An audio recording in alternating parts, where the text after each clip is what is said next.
let's say Squid Game is real, right?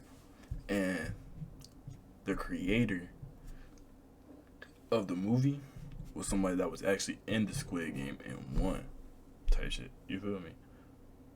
And they just trying to tell their story about how it happened and what was going on, why he or she, because I ain't seen it, so I don't know if the main character is a girl or a boy.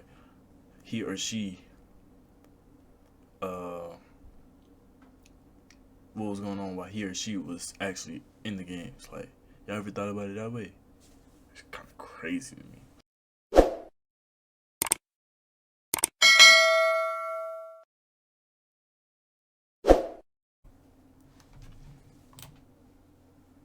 We've watched the show, we've seen the strategies, we know the memes.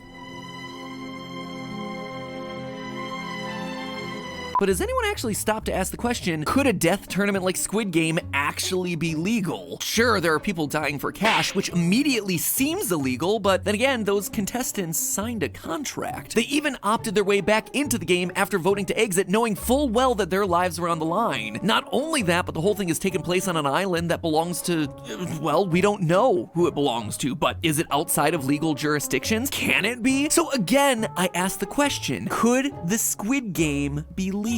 Let's just say that the answer isn't as clear-cut as you might expect, and may come up in a big reveal for season 2. Got red here. That's what you want. Hello, Internet! Welcome to Film Theory, where today I'm taking a brief time out on the Squid Game to introduce Theorist Holiday merch. It's cool and warm at the same time, and has some of our most unique pieces ever, including this neon green switch case, this incredible satin souvenir jacket, black and white joggers and t-shirts for when you're doing your best impression of a piano, and if you need to stay warm, boom! Quilted jacket. Need to layer up with something a bit lighter? Boom! Asymmetrical hoodie that was actually designed by a member of the film theorist community. No joke, they actually submitted this design as fan art over on the Game Theory subreddit. I loved it so much that we reached out to her, purchased the design, and here it is now, translated into an actual article of clothing. Not only is this one of my favorite design pieces that we've just done from a design standpoint, but to know that it came from a member of the community makes it all the cooler. This one makes me so happy. It's like walking around in a big ol' hug. And for the truly loyalist of loyal theorists, don't forget to bring it all home with an incredibly snuggly 4-channel fleecy blanket. This thing is perfect for game night, or, you know, on those occasions when you're Netflix and chilling and the action on screen gets a little bit too intense for your eyes. Squid Game is pretty mature, so hide from the action on screen with this blanket. There is so much more too that I haven't even mentioned, but most importantly of all, we ordered all of this merch well in advance to avoid all the supply chain issues that are happening right now for the holiday season. So when you order, you're gonna get your gifts fast so they can appear under the tree and you can use them all year. That said, the other side to that coin is once we're gone, we are just out. It is very, very hard to order stuff right now and get it in a reasonable amount of time. So if you are interested in any of these items, I encourage you to get it immediately because the supplies are extremely limited. And that's not me doing the whole like artificial scarcity. Oh no, you gotta get them before they're... No, we just ordered what we thought we could sell, and so, you know, if one item tends to do really well, it's just gonna go and it's gone. Anyway, this stuff is gorgeous. The materials are so high quality. Everything is stitched in. It's an incredible lineup of merchandise. If you guys have ever bought theory wear from us in the past, you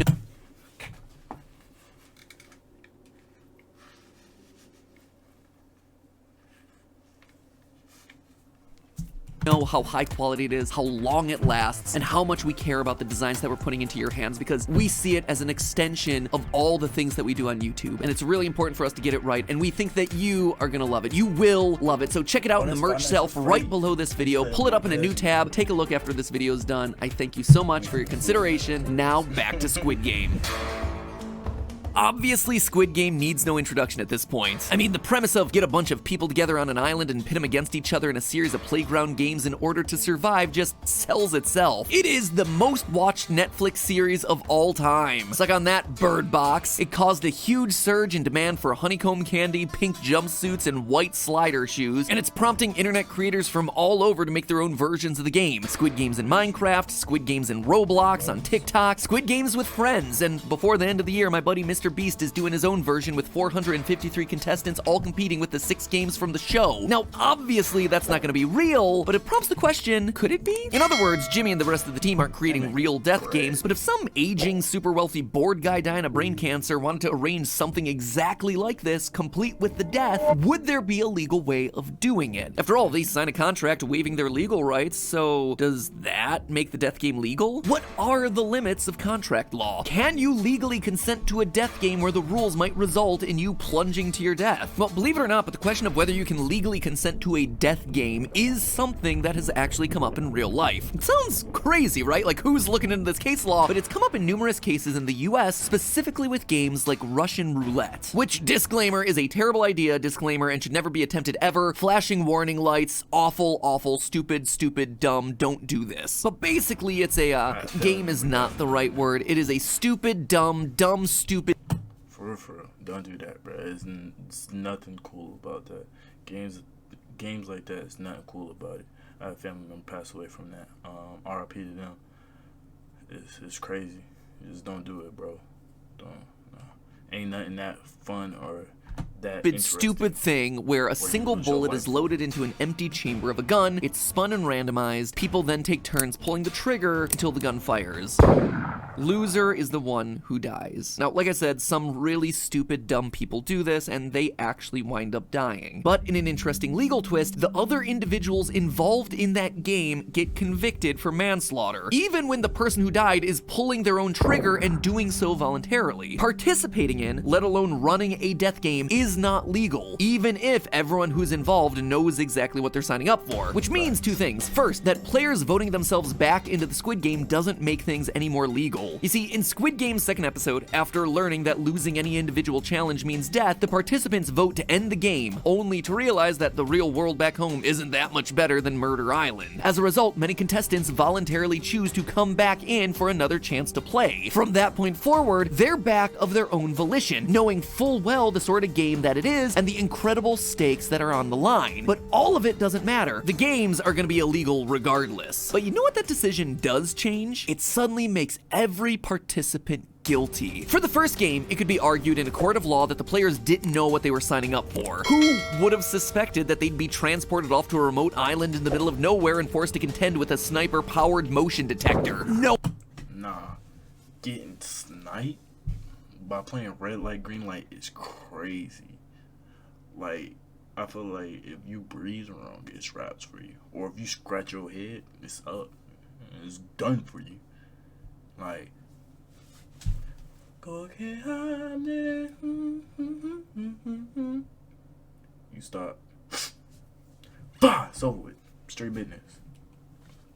That's what I'm saying. Like, that's just not one. That would have clearly been like their, second or third guess as to what was going on. At that point in the show, they would have all been innocent. But coming back willfully knowing that this was a game where their fellow competitors were gonna die, suddenly they're guilty by association. Their actions are perpetuating the game, just like in the Russian roulette example. And they're indirectly, or sometimes even directly, getting other people killed. And that meets the definition of manslaughter. Even our hero Gian, who actively tries to avoid killing anyone throughout the series, guilty. Were he to alert the authorities about the illegal death games, his winnings would be seized immediately, and he'd likely have to go to court to answer for all his crimes. Over here in the US, manslaughter equates to anything between 3 and 20 years in prison. So over 400 counts of manslaughter for all the failed contestants? That's potentially 8,000 years in prison. Sorry, Gian, you're not gonna need that fancy new hairstyle in the lockup. The US actually has a lot of specific laws around things like games that involve violence and the threat of injury, given our nation's history of illegal pistol dueling as well as other legal but still violent sports like boxing. That said, all of those specific rules generally fall under a few basic legal principles that apply almost universally, and would almost certainly apply to games hosted in South Korea, like we see in the show, or EU member nations, or pretty much any country on Earth. One of those overarching guiding principles is that you can't legally authorize a contract for illegal activities. I mean, nobody's stopping you from printing out a piece of paper and signing your name on it, but the entire point of a contract is to protect all the parties involved. For example, in Ohio, where I grew up, there are hot wings restaurants that have certain items on the menu that require you to sign a waiver before you'll be allowed to order them. If I were to order that menu item and then try to sue the restaurant for damages after I spent the next day on the toilet, they could just point to the contract and say, look, this guy knew what he was getting himself into. It's not our fault that his bowel volcanoes are currently erupting like Mount Vesuvius. But you see, that agreement wouldn't protect them against any criminal charges that would be held against them, like criminal negligence or reckless endangerment, which are crimes that you go to jail for. For example, even if I signed the waiver saying I consent to whatever you give me to put in my mouth, the restaurant can't knowingly serve me expired food or rat poison or other things that would violate health codes and or actually pose a serious threat to my life and safety, regardless of whatever legalese they put into that contract. Doing stuff like that is just illegal, and no amount of putting it on a piece of paper and getting other people to sign it is gonna make it any more legal. The long and short of it is that no contract is gonna change the fact that illegal things are just still illegal. You can't consent to getting killed for money. As far as I can tell, it's true of every country's legal system. The US, South Korea, anywhere else. But here's the real question that got me thinking. What if the murder games aren't taking place on South Korean soil? What if they're, as we see in the series, being hosted on a private island? As we've stated, this would be illegal in any country, but is there a way to escape national boundaries and host a death game such that those laws don't apply to you? Well, I sat down, did the research, and the question of what laws apply outside of national borders is actually a lot more complicated and also a lot more interesting than I expected. First off, going to your own remote island, even if it is privately owned, isn't going to legally help you. In fact, the term private island is kind of a misnomer. Yeah, you can have an island that's your own private property, but that doesn't automatically make it legal for you to do whatever you want there. I mean, think about it this way. I own a house. That is my private property, but that doesn't mean that I can just start cooking meth down in the basement. My so-called private property is still legally under the jurisdiction of the US government. The same is true for private islands. Every piece of land on Earth has been claimed by some nation. So what if you're not on land? How about international waters, the fabled high seas where supposedly there are no rules because you're beyond the bounds of any nation? Well, first, you gotta get there. Nations not only own their land, but also govern the immediate water around them. The coastal waters of each nation are what are known as territorial waters, which, according to a 1982 United Nations convention, extend 12 nautical miles away from the coast. There's also an exclusive economic zone that extends 200 nautical miles, 370 kilometers, or 230 regular miles, because for some reason nautical miles and just miles are different. Apparently that difference makes it easier to measure longitude and latitude. Anyway, beyond those 230 miles away from the shore, then you've reached international waters. And the idea of floating out into international waters to get away with your illegal death game isn't as outlandish as it might first seem. After all, many cruise ships have casinos that only operate when the ship is sailing in international waters. That seems like it should be a case of using the international waters loophole to circumvent the law, but it's not. You see, that's just a common misunderstanding. According to international law, any vessel at sea has to be registered to a country whose flag they then carry. If you fly a South Korean flag, you're governed by South Korean law. If you fly a US flag, you're governed by the United States law. So let's go back to the whole casino example. This isn't a matter of the law not applying to the boat, but rather different laws applying to the boat at different distances from the land. Once a ship crosses into the territorial waters of a country or state where gambling isn't allowed, those casinos on board need to be shut down, because now they're technically playing by that territory's rules. Out in international waters, the casinos are able to reopen because now the boat is following the federal laws of whichever country's flag they fly. But even in those...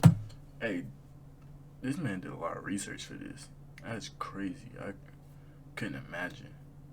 It's a lot of research and a lot of time spent going to find what is and what isn't legal, things you can do, things you can't do, how much, things of that nature. You feel what I'm saying? Like, that's crazy. Props to what is it, Film Theory? Props to him, bro, 'cause this is crazy. Those international waters, you can tell that certain rules are still applicable. The casino is still closed to people younger than 21 in accordance with US law. Or if it's flying a flag from a country with more permissive gambling laws like the UK, then the casino could be open to people as young as 18. And by the way, you can't get around this by not flying any flag. In fact, not flying a country's flag makes you even more suspicious. And under international law, any other country's vessel can board your vessel, inspect it, and then arrest you when they see the mountain of corpses that have been piling up over the course of your death game. And even if nobody catches you while you're at sea, the moment that you pull into a port, well, then you can get arrested for any of the crimes that you've committed. Odds are that you're gonna have to pull up to port at some point for, I don't know, things like clean water, more eggs, tempered glass panes, some bleach to clean out the bloodstains from your uniforms. There's a lot of stuff you're gonna need to restock. And if your plan around that is, I'll just stay out at sea and have everything delivered to me, well, anyone who delivers is aiding and abetting you and will then get the handcuffs slapped on them. Come on! Why can't a guy just do one simple thing? One simple thing like giving people people the chance to get out of their financial destitution by forcing them to put their lives on the line while rich investors bet on the winners and losers like horses in a race. Ugh. This is why we can't have nice things. Fine, I can't do it on land. I can't do it in a vessel on the sea. What if I create my own frickin' country? After all, me and my poorly acted friends are rich. We're so rich and so bored that we spend our money doing stuff like this, so why not create a new island where we can continue doing stuff like this and not have to worry about some government coming to slap cuffs on us? Artificial islands are already a thing. Numerous countries, including Japan, the Netherlands, India, and Austria, have all created artificial islands. Most of them exist to serve as airports, but one of Japan's artificial islands is home to hotels, a convention center. They even have an IKEA. So what if you go out into international waters and build your own artificial island there? Can I build my own country that disregards all the rules? Create giant games of deadly tug-of-war? Build slides with no height or safety restrictions? Construct railings that have uprights that are more than a foot apart? Woo, spooky and dangerous, but I can do it because it's my country and I can play by whatever rules I want. And you see, now we're getting somewhere. This is actually a topic that's seriously being discussed today. In fact, it's the basis of a movement known as Seasteading. This idea has been floated by organizations like the Seasteading Institute, as well as private companies like Blue Seed, which aim to float a ship near Silicon Valley that would allow entrepreneurs from around the globe to gather and work on startup businesses without being at the mercy of the visa system and taxes. A project that I gotta say sounds like the most Silicon Valley thing ever, and also one that's been on hold since 2013 due to, quote, insufficient funding. Come on, you're telling me that no tech billionaire has the money to get this thing off the ground, literally because it's gonna be out in the water? Jeff Bezos, where are you at, bro? I guess he chose space over sea. And you see, there might be a good reason for that. The question of whether you can start your own country and get recognized as a sovereign state is an absurdly complicated topic, with tons of legal implications that remain unanswered on account of nobody actually making a serious effort to do that sort of thing. But luckily, we don't need to get into the nitty-gritty about that today, because we only need to know one basic and simple fact. You can't escape international law by starting your own country. There's such a thing as universal jurisdiction that covers certain universal crimes, like human trafficking, torture, and other human rights violations that you can get arrested for while traveling through international waters. The entire point of this is to designate crimes against humanity as a set of standards that everyone is held to, even if a country might define them as illegal on their land. In the past, these universal jurisdictions have been invoked to hold military leaders responsible for war crimes, or hold government officials accountable when they're responsible for acts of genocide. So, death game? Yeah, it's not gonna fly. Having your participants sign a contract doesn't work. Buying your own private island doesn't work. Taking to the high seas doesn't work. Even creating your own country doesn't work. But there is still one final option here, and this one sadly does work. And that's being so powerful that the rules don't apply to you. Everything that we've talked about today is the way that things should be. But sadly, as I'm sure we're all aware of in the real world, despite the existence of international law and universal jurisdiction and things like that, plenty of countries still commit human rights violations and get away with it. Even though we'd expect things like universal jurisdiction to allow organizations like the UN to intervene in cases of human abuse, the grim reality is that actually going in and arresting the officials responsible is sometimes impossible without risking wars that would result in many more deaths, especially when nuclear powers are involved. Case in point, North Korea continues to commit numerous human rights abuses, something that the United Nations Human Rights Council has spent years investigating, with a recent report in 2020 based on 100 first-hand accounts. This is the kind of thing that universal jurisdiction provisions under international law should prevent, but don't, because North Korea as a nuclear power is able to get away with it. Now, when it comes to heavy subject matter like this, I'm always going to hesitate to draw comparisons between fictional stories and real life, because I don't want to do it in a way that's going to trivialize the death and suffering of real people, but I do think in this case that it's actually reflective of one of the central themes featured in Squid Game, regardless of— Huh?